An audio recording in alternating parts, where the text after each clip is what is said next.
I love reading about women leaders. They captivate me, women who have made their mark on the world.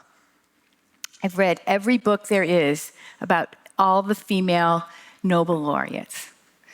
Aung San Suu Kyi, Rigoberta Menchú, Wangari Maathai. I can pronounce their names even. And at one time, I rode in a car with the Iranian Nobel laureate Shirin Ebadi. Now, it was just going from the airport to a conference hotel, and she was pretty jet lagged, so she didn't have a whole lot to say, but I was thrilled. I have, on the other hand, had several chances to meet one of my favorite heroes, and that is President Ellen Johnson Sirleaf. President Sirleaf has an amazing aura about her. She's very regal and very noble. She owns her power. There's a quote that's very famous where she says, "If your dreams don't scare you, then they're not big enough." Well, President Sirleaf took Dream Big to a new level. She ended a very promising and successful career in international economics to return home to Liberia and take on the civil war that had been raging her country for 10 years. So she went home and was elected the first African female president. And then she proceeded to help end the Civil War, rebuild her country, usher the country through Ebola, and then initiate a peaceful democratic transfer of power. I think she showed the world what a woman leader can do. And there's many other women leaders like President Sirleaf who have left their mark and who will continue to leave their mark. Many of my favorite heroes are from the 60s. I know there isn't a need to tell the stories because we all kind of know the stories. But basically, a tidal wave of women used their collective power to upheave the roles of women and change them forever. And today, we have careers, we have credit cards, and we have agency. We own our identities, and we're not constrained by antiquated gender norms. The other thing that the women in the 60s did for us was they paved the way for women to step into leadership roles. And today, 26% of leadership is comprised of women. And there is a lot of research that shows that women have led significant progress in addressing many of the huge crises that this world faces. Climate change, peace negotiations, COVID-19, even the financial crises. So these women have really been a godsend. Think about it, where would we be if they hadn't been there in those roles? Now, our planet, let's get this right, our planet is overrun by crises. Crises that women are known to be successful at addressing and ushering in solutions for, and yet only 26% of leadership is women. Never again should a group of mostly or only men be making decisions for the whole world. It took 26 years for us to reach 26% of leaders. The UN has estimated that if we continue at this exact same pace, it will take 140 years to reach 50% parity. Well, we can't wait. The world needs women leaders. And so we need a new revolution. What we need to do is pull each other up. We need to do what I call a power pull-up. All of us need to pull each other up. A power pull-up is a term that basically I have created that refers to when a woman, but it could be a person, it doesn't have to just be women, makes a concerted effort to uplift a woman and help her break barriers. The idea behind it is that by doing this, the more women who pull each other up, the more powerful we all become, and the faster we're going to reach that 50%. So some examples of a power pull-up could be sponsoring or mentoring a woman to make sure she fulfills her potential in her career. But it can be so many other things, so much more. I have a friend, Linda, who was getting ready to retire from a very male-dominated board, and she told them she refused to leave until they filled the board with more women. It could also be my sister, Carol, who, when I was graduating from Florida State University, got me an internship in Chicago at one of the top ad agencies. And look at me now on stage talking about reverberation effect. It's also, look at Jen. She's doing power pull-ups every single day. And the point is, we all have agency, and what we need to do is look at ourselves and our life and figure out how we can help other women and use that power to pull them up. My first significant power pull-up happened in a beauty salon in Kigali, Rwanda in 2008. I was there on this volunteer trip, and I was mentoring a woman who ran the beauty salon, owned the beauty salon, and she happened to have an amazing daughter. And one day in the salon, they tapped me on the shoulder and they invited me to their house that was above the salon, and they asked if I would help Medusa apply for a scholarship in the United States. Now, I had issues getting my college funded, and so this really resonated with me.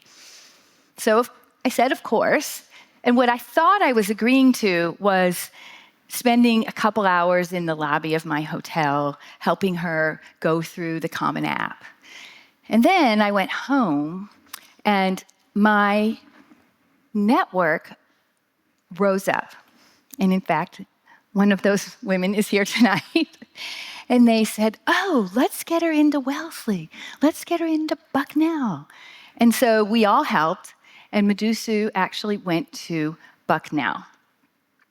And that power pull-up turned into what is now She Can, a nonprofit organization that I founded in 2011, 13 years ago.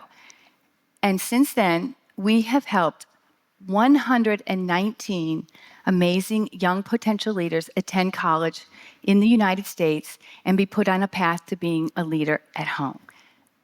We are building female leadership globally.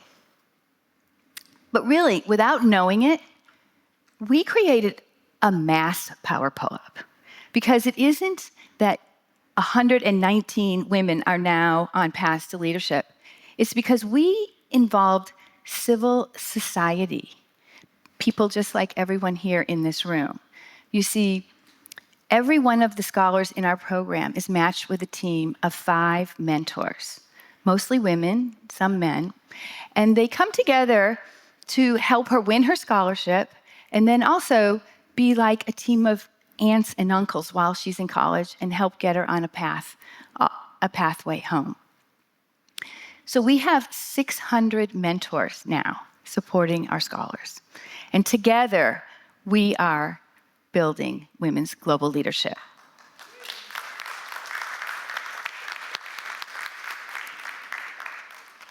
The organization is working.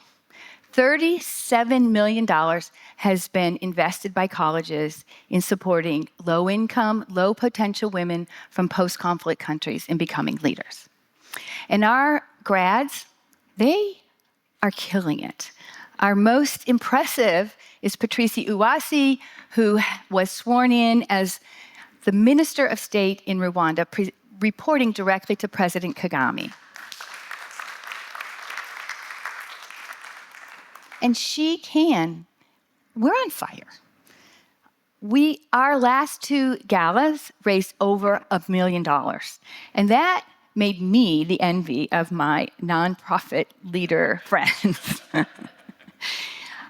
So thousands of people donate to us. And I think it's because we're doing the on-the-ground work. We're really making change. And in this organization, you get to know the amazing young women. You see their potential, and you know that they're going to make an impact. So I was humming along, and She Can's doing great. And in about 2022, Tim and Jen, they invited me for a day to breathe. Well, I'd never heard of 10X before I was at a day to breathe. This was sort of my Ellen Johnson Sirleaf moment, because suddenly now I have this big, scary, audacious goal. 10X means we need to be helping thousands of young women become leaders. And I don't know that anyone realizes it, but She Can is an acronym. It stands for Supporting Her Education Changes a Nation. Now that's scary, not just for me, but also for our graduates who are supposed to return home and change their nations. And think about it also, they're from countries that are they're just entrenched in patriarchy, from the highest levels of leadership all the way down to the family structure. How are we going to get thousands of women to change their nations? I had a problem. So I read a book. I read Elizabeth Gilbert's Big Magic. This was the book that followed her seminal book, Eat, Pray, Love. And she wrote it because she was stumped by how to come up with a second novel idea. And in it, she explains that her take on how creativity works, and that is that ideas basically come to us when they're ready. So in the book, she writes, I believe that our planet is inhabited by not only animals and plants and bacteria and viruses, but also by ideas. Ideas that are trying to find us. Ideas spend an eternity swirling around us, searching for available and willing human partners. When an idea thinks it has found somebody, say you might be able, somebody say you, who might be able to bring it into the world. The idea will pay you a visit. Well, I think Elizabeth is right. That's what happened to me. After my day, I took time to pause. I spent a day with Jennifer and several other leaders and took time to really sit back and think about the challenge. And then ideas came to me. And the realization came that our graduates, they're amazing, but they need to start a reverberation. They need to pull each other up and become a force multiplier. And that's really hard to do with just a US college education. And so it's really that they need us to use our power to pull them up so that they can start the revolution. So that's our new focus at She Can. My board, some of them are here.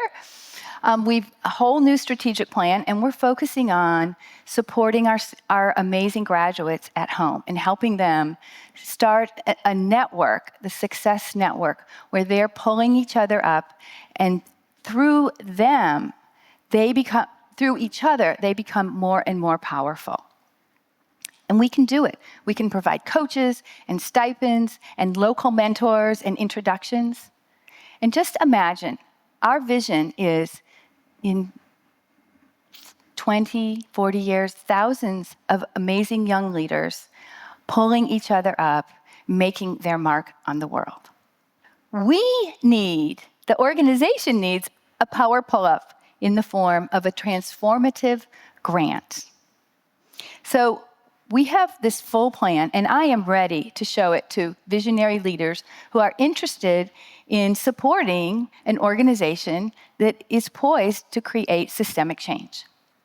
So I invite you all to look at your life and your network and think about how you can help us by doing a power pull-up, because I know that we have a Nobel laureate in our graduates, and I can't wait to read her book.